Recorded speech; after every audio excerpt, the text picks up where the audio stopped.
नमस्कार बच्चों, मैं नेहा सेन नवभारती परिवार में एक बार फिर आपका हार्दिक स्वागत करती हूँ और ले चलती हूँ आपको सीबीएसई की कक्षा 10 की पाठ्य पुस्तक क्षितिज भाग 2 के पाठ नागार्जुन की ओर, जिसकी एक कविता यह दंतुरित मुस्कान हम पढ़ चुके हैं। आज हम पढ़ने जा रहे हैं नागार्जुन की दूसरी कविता फसल। तो फसल कविता को पढ़ने से पहले हम कवि परिचय देख लेते हैं और कवि के बारे में जान लेते हैं, क्योंकि कवि के बारे में जानना हमारे लिए बेहद आवश्यक है। आइए पढ़ते हैं। नागार्जुन का पूरा नाम वैद्यनाथ मिश्र था। इनका अन्य नाम यात्री और नागार्जुन था। ठीक है। इनका जन्म 30 जून 1911 को हुआ था। कहाँ हुआ था? मधुबनी जिला बिहार में हुआ था। और इनकी मृत्यु 5 नवंबर सन 1998 को हुई थी। ये कुछ चीजें ऐसी हैं, कुछ पॉइंट्स ऐसे होते हैं जिनके बारे में हमें जानना बहुत जरूरी होता है। और परीक्षा में जो जन्म परिचय आता है, जन्म परिचय में हमें ये जानना बेहद आवश्यक होता है। इनका नाम, वास्तविक नाम क्या था इनका? वैद्यनाथ मिश्र। इनका अन्य नाम क्या था? नागार्जुन और यात्री। इनका जन्म कब हुआ था? 30 जून 1911 को। इनका जन्म कहाँ हुआ था? मधुबनी जिला बिहार में हुआ था। और मृत्यु हुई थी 5 नवंबर 1998 को। चलिए आगे बढ़ते हैं।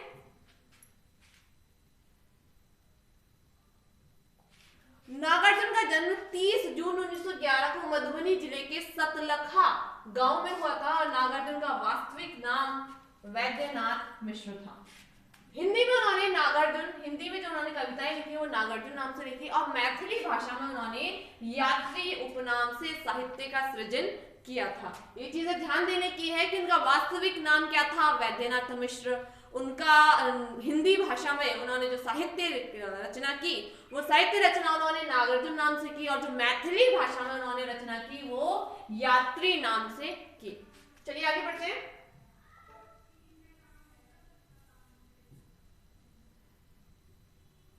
आगे है नागार्जुन जी का साहित्य सृजन क्या है, देखिए पढ़ते हैं। फक्कड़पन और घुमक्कड़ी प्रवृत्ति के नागार्जुन के जीवन की प्रमुख विशेषता रही है फक्कड़पन और घुमक्कड़ी प्रवृत्ति। कहने का मतलब फक्कड़पन यानी गरीबी, गरीबी में उन्होंने जीवन बिताया था। फक्कड़पन एक तरीके से आप कह सकते हैं जो साधु सन्यासी जो होते हैं वो फक्कड़पन में रहते हैं। और घुमक्कड़ी यानी एक जगह टिककर नहीं रहना, ना पूरे देश विदेश की इन्होंने यात्राएं की और इसीलिए इन्हें यात्री कहा जाता था। ऐसा भी कहते हैं कि अंधविश्वासों में बहुत ज्यादा विश्वास ये करते थे, अंधविश्वासी थे, इसलिए इन्हें ढक्कन नाम से भी कई लोग पुकारते थे। व्यंग्य नागार्जुन के व्यक्तित्व में स्वभाव से सम्मिलित था। व्यंग्य कमेंट करने की जो क्षमता होती है, कटाक्ष करने का जो एक व्यवहार होता है वो इनकी रचनाओं में साफ झलकता है। चाहे सरकार हो, समाज हो या फिर मित्र, उनके व्यंग्य बाण सबको बेध डालते थे। वो नहीं देखते थे कि सामने कौन है। सरकार है तो उन्होंने सरकार का भी विरोध किया, उनके मित्र है तो उनका भी उन्होंने विरोध किया, किसी भी बात को लेकर के, गलत बात को लेकर के। चाहे समाज हो, समाज का भी उन्होंने विरोध किया है। व्यंग्य करने से कहीं पर भी नहीं चुके हैं। कई बार संपूर्ण भारत का भ्रमण करने वाले इस कवि को अपनी स्पष्टवादिता और राजनीतिक कार्यकलापों के कारण कई बार जेल भी जाना पड़ा। हमने आपको बताया ना, विरोधी स्वर के ये कवि थे, विरोधी स्वर के ये रचनाकार थे। तो जब जब इन्होंने विरोध किया, राजनीतिक दृष्टिकोण से देखिए, अपनी स्पष्टवादिता को लेकर देखिए, तो इन्हें कई बार जेल जाना पड़ा था। कांग्रेस द्वारा गांधी जी के नाम का जब दुरुपयोग किया जा रहा था तब इन्होंने कविता लिखी थी। और उस कविता में उन्होंने लिखा था कि गांधी जी का नाम बेचकर बतलाओ कब तक खाओगे, गांधी जी का नाम बेचकर बतलाओ कब तक खाओगे, यम को भी दुर्गंध लगेगी, नरक भला कैसे जाओगे। तो इस प्रकार इन्होंने उन लोगों के ऊपर आक्षेप किया, उन लोगों के ऊपर व्यंग्य किया है जो गांधी जी के नाम का दुरुपयोग कर रहे थे कांग्रेस पार्टी में रहकर के। कविता थी इनका झंडा, उस झंडा कविता में इन्होंने ये लिखा था। आगे बढ़ते हैं। चलिए, देश की स्वतंत्रता के दशक बीत जाने पर भी, 13 साल बीत जाने के बाद जब देश की स्थिति में कोई सुधार नहीं हो रहा था, तो ऐसी परिस्थिति में उन्होंने कुछ पंक्तियां लिखी थी कि अंदर संकट बाहर संकट, संकट चारों ओर, जीभ कटी है भारत माता मचा ना पाती शोर, जीभ कटी है भारत माता मचा ना पाती शोर, देखो धसी धसी ये आंखें, पिचके पिचके गाल, कौन कहेगा आजादी के बीते 13 साल। 13 साल बीत जाने पर भी जब भारतीय इस परिस्थिति में कोई सुधार नहीं आया, उस समय उन राजनीतिक जो राजनेता थे उन लोगों को इन्होंने विरोध किया, उन लोगों के ऊपर व्यंग्य किया, कटाक्ष किया नागार्जुन जी ने। आगे बढ़ते हैं। ये उनकी दिनों तक चूल्हा रोया चक्की रही उदास, कई दिनों तक कानी कुतिया सोए उसके पास, कई दिनों तक तह लगी भीत पर छिपकलियों की गश्त, कई दिनों तक चूहों की भी हालत रही शिकस्त। यहाँ पर उन्होंने जब 56 काल हमारे भारत में पड़ा था उस समय की परिस्थिति का वर्णन उन्होंने किया। कहा जाता है कि नागार्जुन जो थे, इनका नागार्जुन नाम कैसे पड़ा, वो श्रीलंका गए थे घूमने के लिए। वहां श्रीलंका में इन्होंने बौद्ध धर्म में दीक्षा ली, बौद्ध धर्म में दीक्षित हुए हैं और तभी से इन्होंने अपना नाम वैद्यनाथ मिश्र से परिवर्तित करके क्या हो गया, इनका नाम नागार्जुन हो गया। श्रीलंका में धर्म परिवर्तन करने के बाद इनका नाम नागार्जुन हो गया। ध्यान देने की बात है बच्चों, ध्यान रखिएगा। आगे बढ़ते हैं, चलिए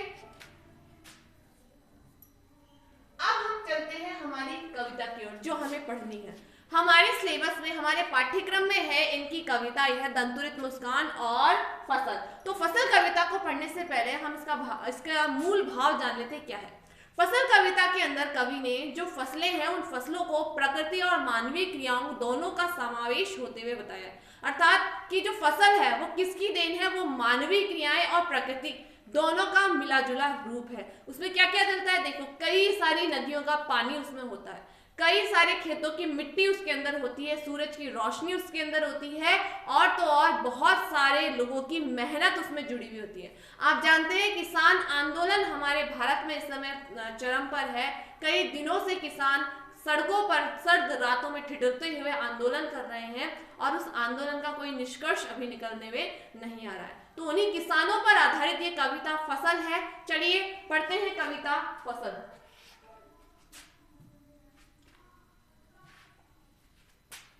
कविता है कि फसल क्या है, और तो कुछ नहीं है वह, नदियों के पानी का जादू है वह, हाथों के स्पर्श की महिमा है। क्या कह रहे कवि, देखिए यहाँ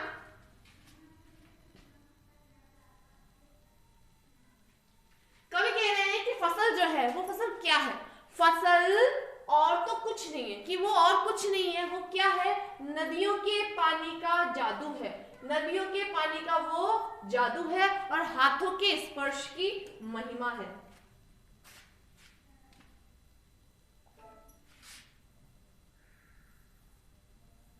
ये देखिए फसल क्या है, फसल और कुछ नहीं है, और कुछ नहीं है, क्या है वो नदियों के पानी का जादू है।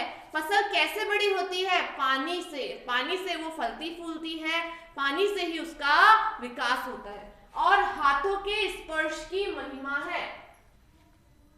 बहुत सारे हाथों से वो मिलकर बड़ी होती है। किसान जो होता है ना, केवल किसान ही नहीं, बहुत सारे लोगों के हाथों से होती हुई फसल हमारे घर तक पहुंचती है, गेहूं के रूप में, मक्के के रूप में, फलों के रूप में, सब्जियों के रूप में, किसी भी रूप में अगर आप देखें तो खेतों से उपजा हुआ अन्न, खाद्यान्न, फसलें जो भी है, फ्रूट, वेजिटेबल्स, जितनी भी चीजें हैं वो बहुत सारे हाथों में होते हुए हमारे पास आती है। ठीक है, चलिए आगे बढ़ते हैं। आगे कवि कह रहा है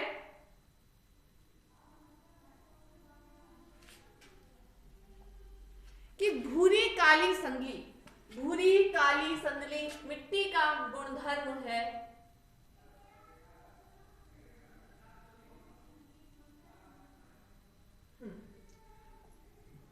भूरी काली मिट्टी, जो मिट्टी होती है वो बहुत प्रकार की होती है।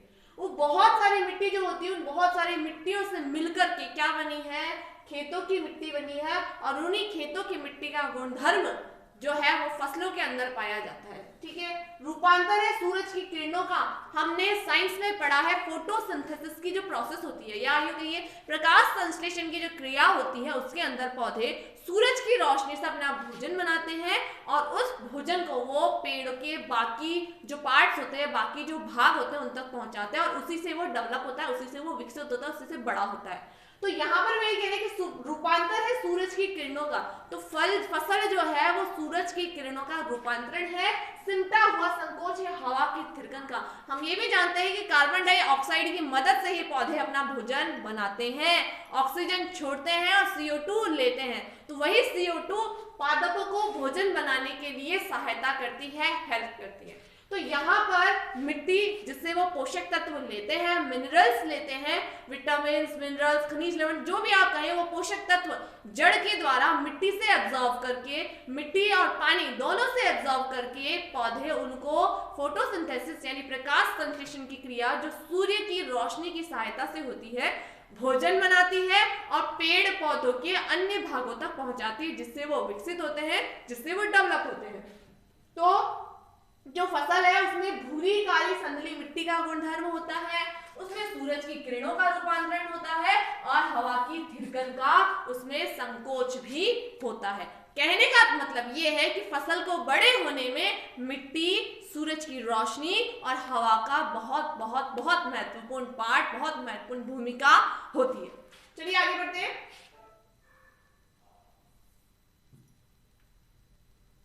अब देखिए इसकी एक बार व्याख्या हमने करी है, पढ़ते हैं कि सबसे पहले हमारे क्या आता है, प्रसंग आता है। प्रसंग में हम क्या लिखते हैं, तो यहाँ पर प्रसंग अगर हमारे लिखने के लिए आता है तो हम क्या लिखते हैं, देखिए सबसे पहले हम लिखेंगे कि प्रस्तुत पद्यांश। पद्यांश क्यों कहा है हमने इसे, क्योंकि ये पद्य भाग काव्य भाग से लिया गया।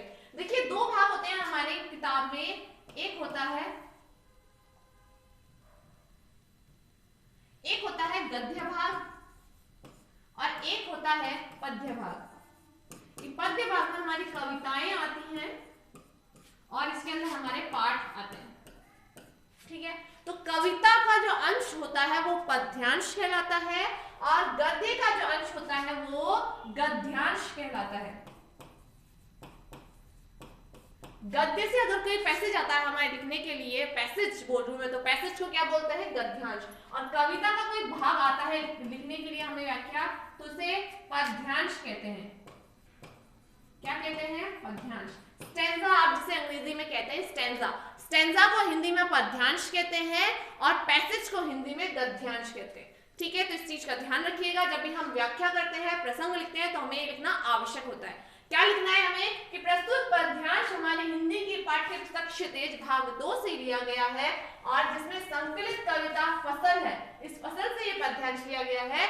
इन पंक्तियों की रचयिता हिंदी के जनवादी कवि, यह ध्यान देने वाली बात है, यहाँ पर नागार्जुन जी ने स्वयं को जनवादी कवि के रूप में संबोधित किया है, खुद को जनवादी कवि नागार्जुन जी कहते थे। तो इनको क्या लिखा है ने, इन पंक्तियों की रचयिता हिंदी के जनवादी कवि नागार्जुन है।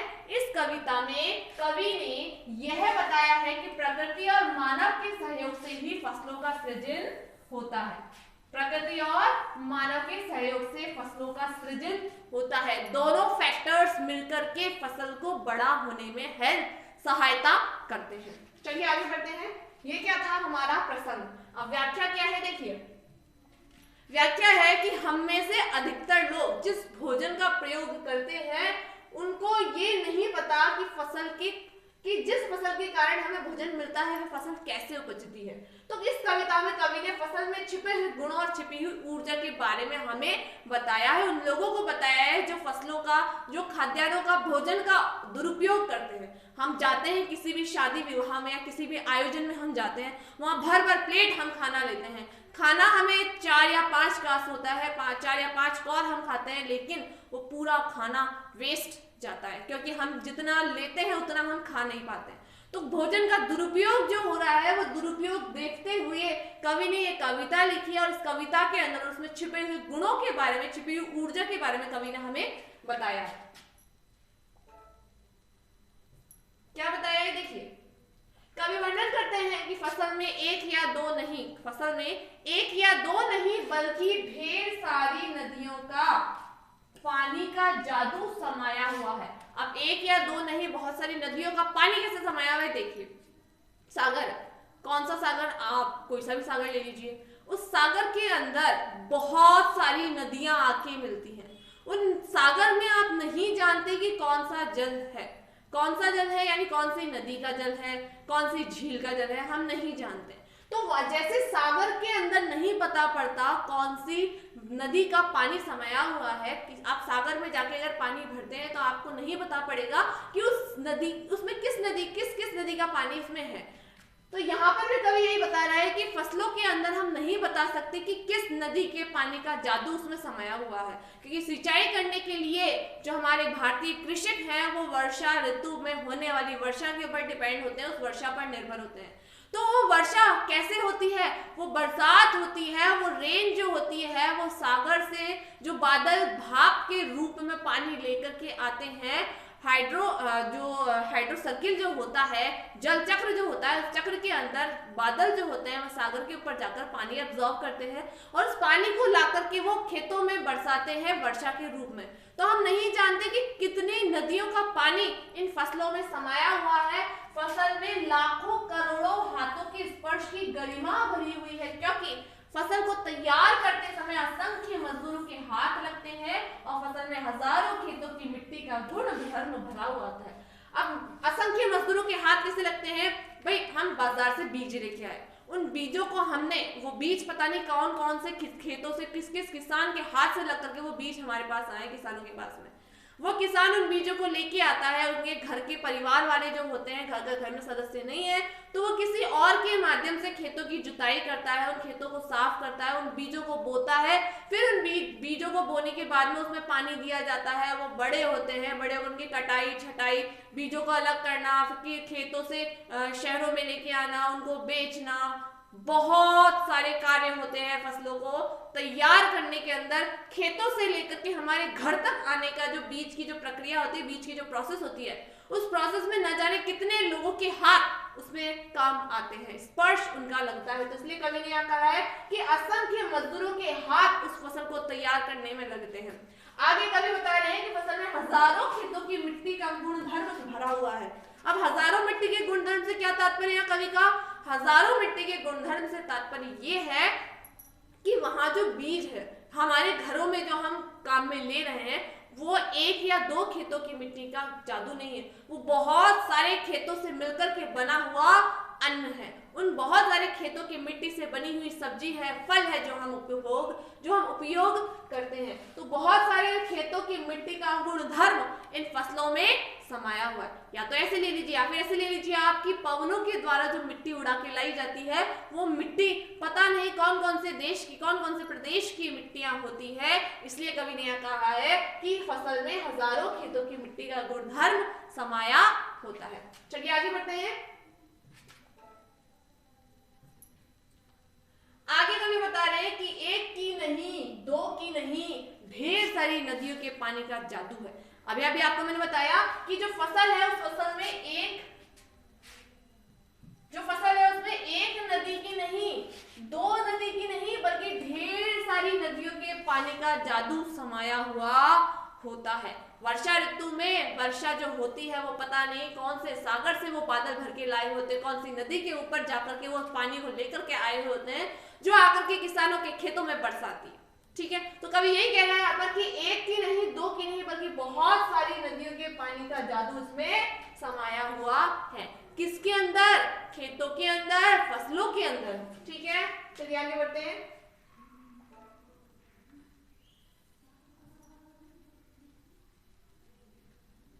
आगे कभी बता रहे हैं कि एक की नहीं, दो की नहीं, एक की नहीं, दो की नहीं, लाख लाख कोटि कोटि हाथों के स्पर्श की।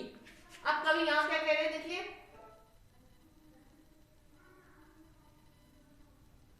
हाथों के स्पर्श की गरिमा। अब कवि यहां बता रहे हैं कि खेत में जो होता है, खेत में एक व्यक्ति काम नहीं कर सकता। एक व्यक्ति काम करेगा तो वो बीज बोएगा, वो जुताई करेगा, वो खेत में सिंचाई करेगा, या वो फसलों की कटाई छटाई करेगा, या वो शहर जाकर के उसके लिए उर्वरक जो होते हैं, रासायनिक खाद वगैरह जो होती है वो लेकर के आएगा, फिर उनको शहरों में बेचेगा। क्या क्या करेगा भाई, वो नहीं कर सकता सारे काम अकेला, उसे साथ में काम करने के लिए और लोगों की भी आवश्यकता होती है। इसलिए कवि ने यह कहा है कि एक की नहीं, दो की नहीं, लाख लाख कोटि कोटि हाथों के स्पर्श की महिमा, स्पर्श की गरिमा होती है फसलें। ठीक है, यहाँ पर ये जो लाख लाख शब्द आया है, यहाँ पर पुनरुक्ति प्रकाश अलंकार है। पुनरुक्ति प्रकाश, अब ये पुनरुक्ति प्रकाश अलंकार क्या होता है यहाँ पर, और देखिए कोटि कोटि शब्द जो आए हैं, इन दो शब्दों के अंदर, इन चार शब्दों के अंदर क्या है, पुनरुक्ति प्रकाश अलंकार है। क्या होता है ये? यहाँ पर देखिए लाख लाख, इसका मतलब लाख ही है। कोटि कोटि यानी करोड़ों करोड़ों, तो दोनों शब्दों का अर्थ एक ही है। इसीलिए वे दो शब्द जो साथ आते हैं और उनका अर्थ एक ही होता है, रिपीट होते हैं लेकिन उनका अर्थ एक ही होता है, वहां पर पुनरुक्ति प्रकाश अलंकार होता है। ध्यान रखना है, ये विशेष में हमें पॉइंट लिखना है। तो यहाँ पर कवि ये बता रहे हैं कि एक या दो व्यक्ति की मेहनत का फल फसल नहीं होती है, वो लाखों करोड़ों हाथों के स्पर्श की महिमा, स्पर्श की गरिमा होती है। बहुत सारे लोगों का हाथ फसलों को तैयार करने में लगता है, खेत से लेकर के और हम तक जो फसलें आती हैं, मतलब खेत में किसान ने क्या बोया? गेहूं बोया। उस गेहूं को बड़ा करने से लेकर के उसकी कटाई छटाई, उसको साफ करना है, उससे लेकर के उसको पैकिंग है, मतलब उसको गांव से बाजार में लेकर के आना है, बाजार से वो शहरों में आना है, शहरों में पैक होना है, पैक होके उसका गेहूं का आटा बनना है और आटा बन करके भी वो बहुत सारी कंपनियों में बढ़ता है और कंपनी में हमारे पास हम लेकर के आते हैं लक्ष्मी भोग, आशीर्वाद वगैरह वगैरह। ठीक है, तो कवि यही बता रहे हैं कि एक या दो नहीं बल्कि बहुत सारे लोगों की मेहनत, बहुत सारे लोगों के हाथों का स्पर्श हमारी फसलों के अंदर होता है। आगे बढ़ते हैं। आगे कवि बता रहे हैं कि एक की नहीं, दो की नहीं, बल्कि हजारों खेतों की, हजार हजार खेतों की मिट्टी का गुणधर्म होती है हमारी फसलें। यहाँ पर भी ध्यान दीजिए, यहाँ पर भी हजार हजार दिया हुआ है, इस हजार हजार में भी क्या है? पुनरुक्ति प्रकाश अलंकार है, पुनरुक्ति प्रकाश। ओके, ये पुनरुक्ति प्रकाश अलंकार यहाँ पर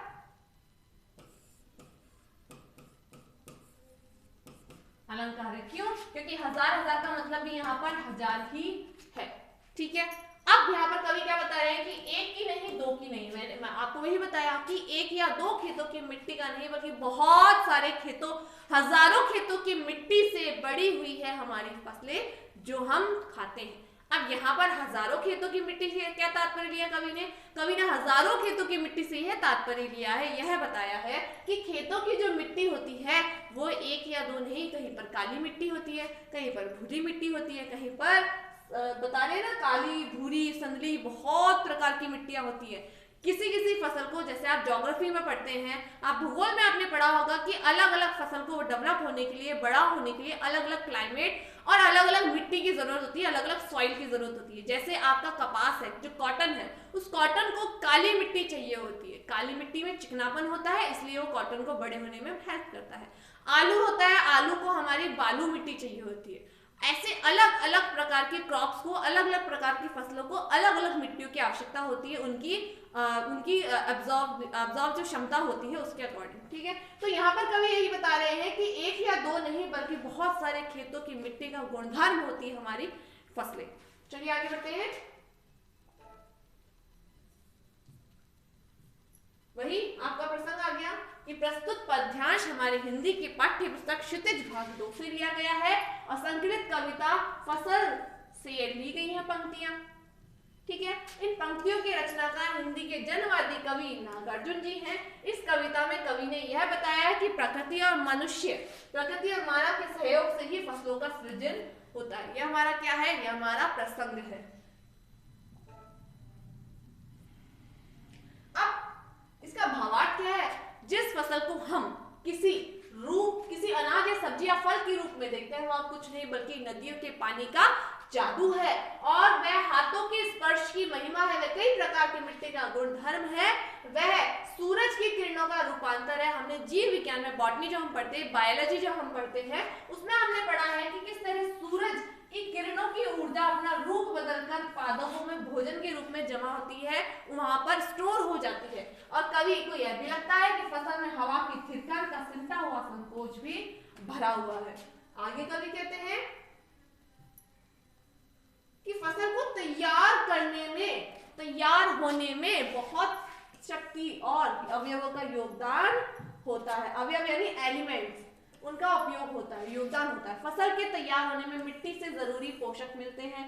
मिट्टी से जरूरी पोषक मैंने आपको बताया, मिनरल्स जो होते हैं वो जड़, जो रूट्स होती है प्लांट्स की, वो रूट्स वो मिट्टी से उनको एब्जॉर्ब करती है और वो उसको लेकर के पानी और फर्स्ट मिट्टी से हमने मिनरल्स लिए, मिट्टी से मिनरल्स लेकर के जो रूट्स होती है, जो जड़ें होती हैं, वो खनिज लवणों को लेती है, पानी लेती है और सूरज की रोशनी और CO2, ये 4 चीजों से मिलाकर के वो अपना भोजन तैयार करती है। देखिए पोषक मिलते हैं, फिर पानी, धूप और हवा उसके तैयार होने में अपना योगदान देती है, लेकिन उस पर से हजारों किसानों की मेहनत ही फसल को समुचित रूप से तैयार कर पाती है। अब फसलें तैयार होकर के भाई उसको उगाया किसने? किसान ने। उसे बड़ा करने में हेल्प किसने की? किसान ने। उसमें सिंचाई करना है, उसमें खाद डालना है, फिर उनको बड़े होने पर काटना है, छांटना है, फिर उसको बाजार तक ले जाना है, बाजारों से हमारे घर तक लाना है। तो ये काम किसने किया? ये काम किसने किया? किसानों ने किया। ये किसान किसने किया? मनुष्य ने, मानव ने किया। तो इस प्रकार कवि ने बताया है कि मानव और प्रकृति के सहयोग से ये फसलें बड़ी होती हैं और ये फसलें बड़ी होकर के हमारे जीवन में महत्वपूर्ण भूमिका निभाती है। अब नागार्जुन जी की कविता की भाषागत विशेषताएं क्या है? कुछ विशेषताएं ऐसी होती है कवि की जिनके कारण वो स्पेशल बनता है, प्रसिद्ध होता है। अब देखिए उनकी जो कविता की जो विशेषताएं जो हम पढ़े हैं आज, उसकी विशेषताएं क्या क्या है देखिए।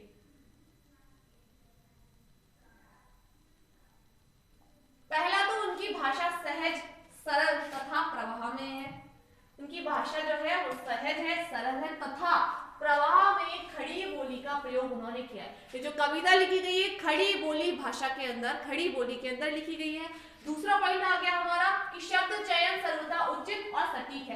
पहला पॉइंट तो क्या बना हमारा? भाषा का। दूसरा बना शब्द चयन का। शब्द चयन उचित और सटीक है। तीसरा उन्होंने प्रयोग किया है पुनरुक्ति प्रकाश अलंकार का, जैसे मैंने आपको बताया था कि उन्होंने पुनरुक्ति प्रकाश लाख लाख, कोटि कोटि, हजार हजार तरह के शब्दों का प्रयोग किया है। यहाँ पर पुनरुक्ति प्रकाश अलंकार है। चौथा पॉइंट आ गया हमारा तत्सम व तद्भव शब्दावली का प्रयोग हमें देखने को मिलता है। अब ये तत्सम और तद्भव क्या होते हैं? देखिए तत्सम शब्द संस्कृत के वे शब्द होते हैं जिन्हें बिना किसी परिवर्तन के हम हिंदी भाषा में प्रयोग में लेते हैं। जैसे हमारी कविता में कोटि कोटि आया था, स्पर्श आया था। कोटि कोटि का मतलब करोड़, तो वह तत्सम शब्द है।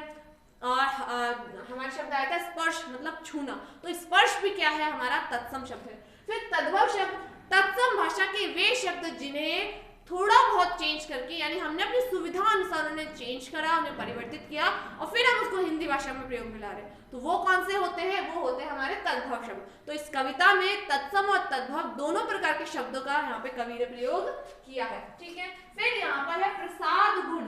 नंबर 5 आया है प्रसाद गुण, सर्वत्र व्याप्त है। अब ये प्रसाद गुण क्या होता है? देखिए हमारी जो रचनाएं होती है उन रचनाओं में, आप चाहे गद्य ले लीजिए चाहे आप पद्य ले लीजिए, वे रचनाएं जो पढ़ते ही समझ में आ जाती हैं वो होती है प्रसाद गुण की रचनाएं। कहने का मतलब जो काव्य के गुण होते हैं, इस काव्य के 3 गुण होते हैं। पहला होता है प्रसाद गुण, दूसरा होता है माधुर्य गुण,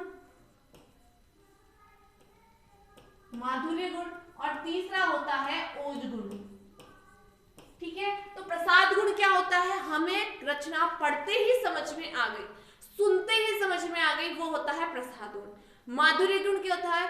हमें रचना पढ़कर सुनकर अच्छी फीलिंग हुई, हमें अच्छा लगा उसको पढ़ने से या सुनने से, वो होता है माधुर्य गुण। और तीसरा होता है ओज गुण। ओज गुण का मतलब होता है उत्सुकता, उत्साह। जब किसी रचना को पढ़ने पर हमारे मन में उत्साह का संचार होता है, वीरता, जोश का संचार होता है, वहां पर होता है ओज गुण। तो हमारी जो कविता है नागार्जुन जी की फसल, वो कविता प्रसाद गुण से उत्पन्न है। इनकी जो पहले वाली कविता थी यह दंतुरित मुस्कान, उस कविता में माधुर्य गुण था, उसको पढ़कर हमें अच्छा लग रहा था, हमारे मन में अच्छी फीलिंग्स आ रही थी। तो जहां पर फीलिंग्स से रिलेटेड है, जहां पर हमें पढ़ते ही समझ में आ जाती है इजीली, वो होता है हमारा प्रसाद गुण। जहां पर कविता को पढ़ने से हमारे मन में अच्छी फीलिंग्स आती है, हमें अच्छा लगता है, वहां पर होता है माधुर्य गुण। और जहां पर पंक्तियों को, कविता को पढ़ने से हमारे मन में उत्साह का, जोश का संचार होता है, हमारे मन में जोश आता है, वहां पर होती है ओज गुण। ठीक है, तो हमारी नागार्जुन की फसल कविता है उसमें कौन सा गुण है? प्रसाद गुण। फिर नागार्जुन जी के काव्य में दृश्य बिंब का सफल प्रयोग हुआ है।